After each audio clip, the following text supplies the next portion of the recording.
Market లో invest చేసి మీ డబ్బులు డబుల్ చేసుకోవాలనుకుంటున్నారా? సుందరరామిరెడ్డి గారి లైవ్ సెమినార్ కి అటెండ్ అవ్వండి.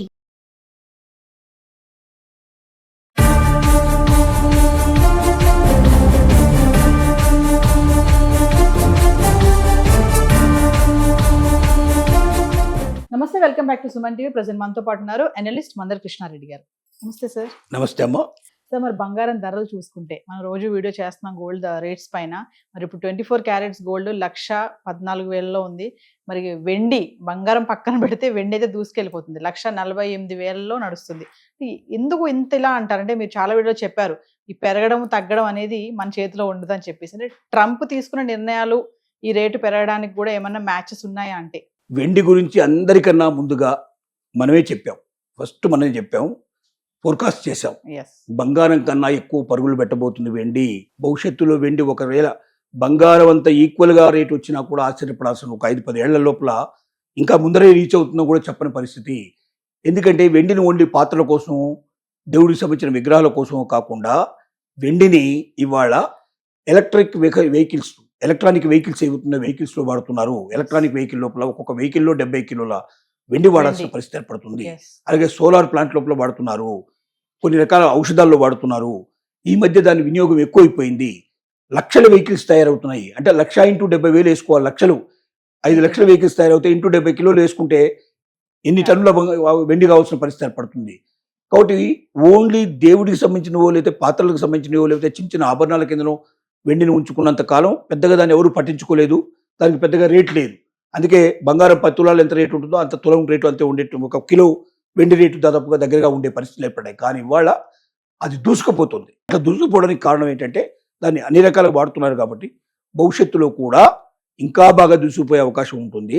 డబ్బున్న వాళ్ళు ఎవరైనా సరే ఒకవేళ దాచుకునే పద్ధతిలోనే బంగారాన్ని అమ్ముకొని నేను కరిగించను, దాన్ని నేను పెట్టుకుంటాను, బాగా డబ్బు వచ్చినప్పుడు అమ్ముకుంటానన్న ఆలోచన ఉన్నవాళ్ళు బంగారం కన్నా వెండిని దాచుకోండి. మీకు 10 లాభం బంగారం కన్నా వెండి మీద ఎక్కువ వచ్చే అవకాశాలు ఉన్నాయనేది ఇప్పుడు నిపుణులు చెబుతున్న విషయం. ఆ విషయాన్ని మీకు ధృవీకరిస్తున్నాం. ఇకపోతే బంగారం రేట్లో వ్యత్యాసాలు రావడానికి పరిస్థితులు ఏమిటంటే ఖచ్చితంగా ట్రంప్ విధానాలు కొంత కారణమని మనకు చెప్పక తప్పదు. సుంకాల మీద వచ్చే వ్యత్యాసాలు కొంత పనిచేశాయి దీని లోపల. తర్వాత అనిశ్చితి పరిస్థితి ఒక రకంగా, ఎందుకంటే ట్రంప్ తీసుకునే నిర్ణయం ఏ రోజుకి ఏ నిర్ణయం తీసుకుంటాను లేకపోవడం వల్ల స్టాక్ మార్కెట్ ఊగిసలాడుతున్నాయి. ఒకరోజు 500 అటు అవుతుంది, ఒకరోజు 300 ఇటు అవుతుంది, 400 ఇటు అవుతుంది. ఇట్లాంటి పరిస్థితుల్లో స్టాక్లో డబ్బులు పెట్టడానికి స్టాక్ మార్కెట్లో ఎవరికి ఇంట్రెస్ట్ లేదు. వాళ్ళంతా కూడా నిశ్చలంగా ఉండేటువంటి పెరుగుతున్న బంగారం మీద పెట్టాలని కోరుకుతూ బంగారం వైపు మలుతున్నారు. అలాగే మన రూపాయి విలువ కూడా రోజు రోజుకు దిగిపోతూ ఉంది. మన విలువ ఇంతకు ముందు ఎప్పుడు లేదు, ఇంత దిగజారిపోయినటువంటి విలువ మనకేనాడు లేదు. రూపాయి విలువ బాగా దిగజారిపోయింది, క్షీణించింది బాగా. ఈ క్షీణించడం వల్ల కూడా బంగారం మీద ఎక్కువ పెట్టుబడి పెట్టే ప్రయత్నాలు జరుగుతున్నాయి. అలాగే మనకు ఒక స్టాక్ మార్కెట్లు ఇవి కాకుండా డాలర్ కూడా పతనం అయ్యే పరిస్థితులు ఉన్నది కాబట్టి దాన్ని కూడా ఒక రకంగా కారణంగా తీసుకోవచ్చు. యుద్ధాలను కూడా ఒక రకంగా కారణాలు తీసుకోవచ్చు. ఇలా రకరకాల కారణాల వల్ల ఇది జరుగుతుంది. ట్రంప్ విధానాలు కొంతవరకు డైరెక్ట్ కాకపోయినా ఇండైరెక్ట్ ట్రంప్ విధానాలే మొత్తానికి కారణం అని చెప్పి కూడా చెప్పడానికి కొన్నింటికి కారణాలు అవుతాయి, ఇంకొన్నేమో ఆటోమేటిక్గా వచ్చినటువంటి కారణాలు.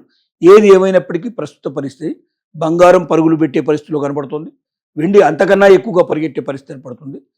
తెలివైన వాళ్ళు వెండిని అందుకొని బంగారం కన్నా ఎక్కువ లాభాన్ని ఆర్జించే అవకాశాలు పుష్కలంగా ఉన్నాయి. సో ఫైనల్ ఒక విషయం చెప్పండి. మరి దివాళీ వస్తుంది. దివాళీ అంటేనే ఖచ్చితంగా పండగలు అంటేనే బంగారంతో ముడిపడి ఉంటాయి కదా. మరి పండగల టైం కదా, ఏం తగ్గే ఛాన్స్ ఏం లేవంటారు? వాళ్ళు తగ్గితే ఎంతవరకు తగ్గొచ్చు అంటారు? తగ్గడం చాలా కష్టమే. బంగారం అంటే దీపావళి వరకు అయితే పెద్దగా తగ్గకపోవచ్చు. తగ్గినా 500, 1000 రూపాయలు తగ్గి మళ్ళీ 1000, 2000 పెరిగే అవకాశాలు ఉన్నాయి. కాబట్టి దీపావళి వరకు కొనుక్కోవాలనుకున్న వాళ్ళు, పండుగల వరకు కొనుక్కోవాలనుకున్న వాళ్ళు మాత్రం డబ్బులు ఉంటే అప్పు చేయకుండా, ఇంట్లో వాళ్ళని బాధ పెట్టకుండా నిజంగా అవకాశం ఉంటే తీసుకుంటే, బంగారం తీసుకున్నా వెండి తీసుకున్నా తప్పులేదు. దాన్ని మీరు ఆ రకంగా పెట్టుకుంటే ఆభరణాల రూపంలో కాకుండా, ఎందుకంటే ఆభరణ రూపంలో ఏమైతే మీకు 22 క్యారెట్స్ అయిపోతుంది. 24 క్యారెట్స్ ఆభరణాలు ఉండవు, మీకు 22 క్యారెట్సే ఉంటాయి. ఎందుకంటే దాంట్లో మళ్ళీ రాగి అవన్నీ కలుపుతారు కాబట్టి మిక్స్ చేస్తేనే కానీ అది మనం అనుకున్నటువంటి పద్ధతిలో ఆభరణం తయారు కాదు. అది దానికోసం ప్రత్యేకంగా తయారు చేస్తారు కాబట్టి ఆటోమేటిక్గా అన్ని కల్తీ అయిపోతుంది. కల్తీ అయిపోయాకే 24 క్యారెట్ 22 క్యారెట్స్ వస్తుంది.